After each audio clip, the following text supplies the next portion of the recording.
Well, our relationships impact every area of our lives. Did you know that enjoying people at your work is the number one factor for job satisfaction? And we highly value personal referrals for important things, don't we? And the measure of true success, we all know this. It's not money, it's not achievement, it's rather those who are closest to us loving and respecting us the most. And recently we took a trip down to North Carolina and got to see our granddaughter Nolly. And it reminds me as a human and as a grandparent, and there's nothing better than relationship. And there's especially nothing better than a relationship between a granddad and a granddaughter. Listen, relationships are so important, yet they are also some of the hardest things to manage, aren't they? So last week, Pastor Ross spoke to us about loving our neighbors. And this included our siblings, our friends, acquaintances, but even people we don't really know. People who are very different than us are still considered our neighbors. So today, we're looking at a relationship red flag called magnifying faults. So here we find Jesus talking about this in Matthew 7, and he says this: "Why worry about a speck in your friend's eye when you have a log in your own? How can you think of saying to your friend, 'Let me help you get rid of that speck in your eye,' when you can't see past the log in your own eye?" Now, Jesus is a master teacher, and he's using exaggeration here to make a point. Obviously, no one's going to have a log in their eye.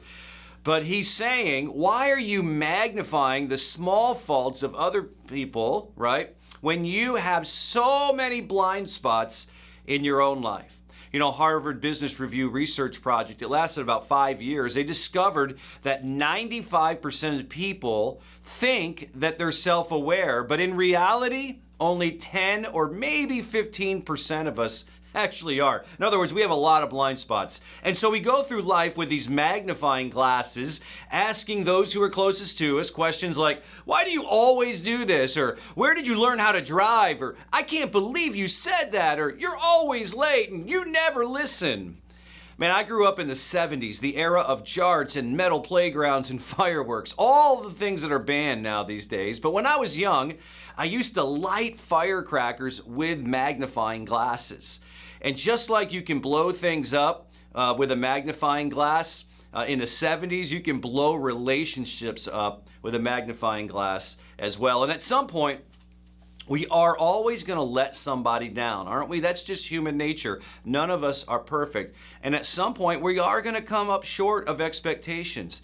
And we hate it when someone does it to us, yet we justify it when we do it to others, right? So when we magnify the faults of others, here's the big problem.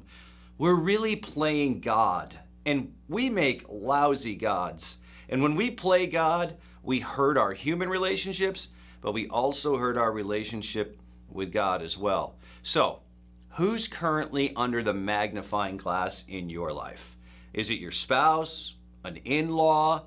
Maybe it's your ex, or a past friend, or somebody on Facebook, or maybe it's one of your kids, or a sibling that you have. Why is it that you're so quick to look for something to nitpick with them? Where does that come from? Well, Jesus goes on and he says in verse 5, "Hypocrite, first get rid of the log in your own eye, then you'll be able to see well enough to deal with the speck in your friend's eye." Jesus says you're such a hypocrite. And rather than a magnifying glass, he would say you need to start looking in a mirror, right? A couple of weeks ago, I shared with you my complicated relationship with mirrors. They remind me that I'm getting older. But mirrors in February are the worst, right? This is the month where I'm just pale and pudgy. And even going to a hotel recently, they have these magnifying mirrors. Oh my gosh. And I'm thinking, I'm paying for this. And in those, I look into those magnifying mirrors. I see hair growing where it's not supposed to grow. My forehead looks like a 5 head. It just points out all the faults in my own life. And Jesus says, instead of the magnifying glass, go through life looking in the mirror. Become more self-aware of your own blind spots. So what if the moment that we're tempted to look through the magnifying glass, we'll actually think to look in the mirror? So maybe we look in the mirror before we gossip or grumble or make that snide passive-aggressive remark. Jesus says, look in the mirror, see your faults. And when we look to the mirror, here's the problem. We're going to be frustrated at what we see and we're going to want to give up. And that's why when we look in the mirror, we need to look to Jesus. This is so important. If you do this, you will be filled with grace, you'll be filled with understanding and compassion, because you'll know that Jesus has shown all of that to you. It's interesting, in Luke, he records when Simon Peter realized what had happened. This was an interaction that was between Jesus and Peter with this with Jesus having this miracle catch of fishes for Peter. When this happened to Peter, he fell to his knees before Jesus and he said, "Oh Lord, please leave me. I'm such a sinful man." What happened to him? He saw how he was when he was measured to Jesus. But here's what's so important. Jesus said this to Simon, "Don't be afraid. Don't be afraid. From now on, you will be fishing for people. Instead of fishing for fish, I'm giving you a new purpose, a new lease on life, a new reason for living." And it says, and as they landed, they left everything and they followed Jesus. Guys, when you look face to face with Jesus, you really see yourself as you are. You know that you're broken. You can see that you're far from perfect. You can see that you're not better than other people. But you'll also see that you're unconditionally loved and you are set to live with a new purpose. And you'll leave everything. You'll leave your attitude, your perfectionism, your judgmental spirit, your short fuse, whatever it is, and you'll begin to see people the way Jesus sees people. And what you'll be doing is following him. So guys, this message is not for other people in your life.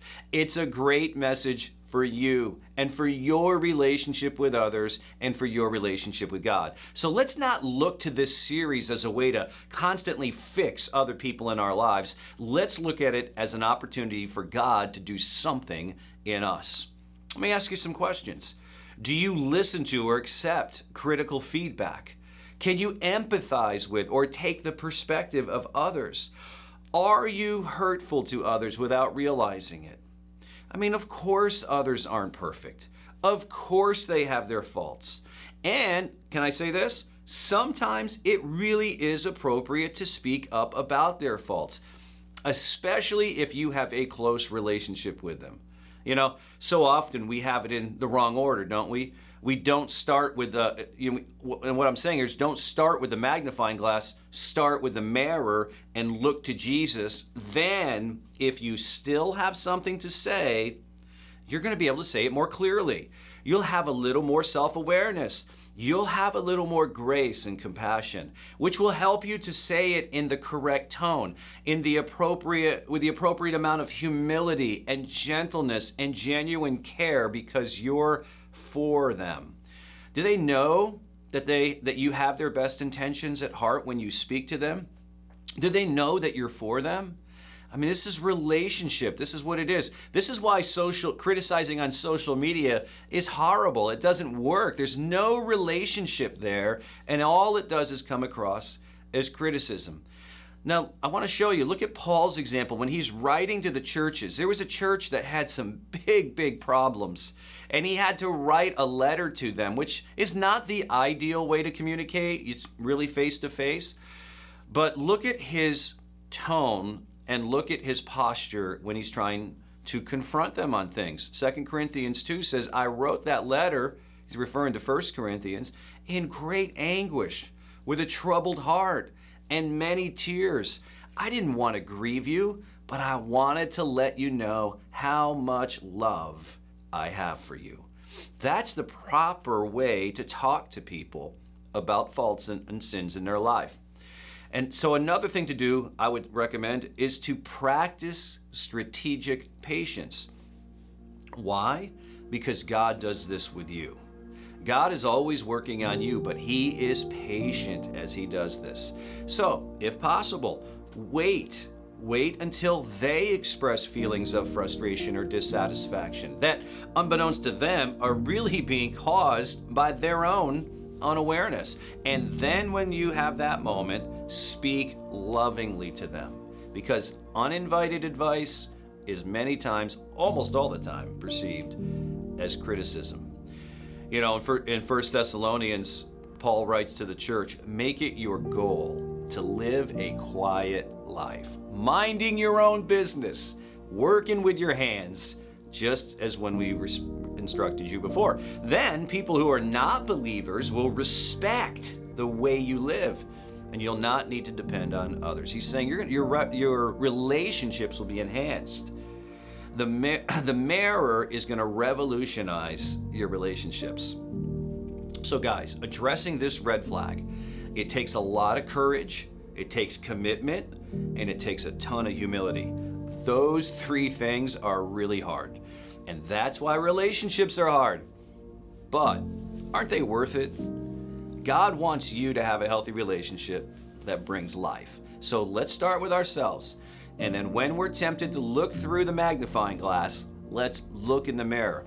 And let's follow Jesus' example, drawing from his wisdom, his patience, his courage, and his strength. The one who had no faults, yet never stopped loving those who did. And aren't you so glad he did?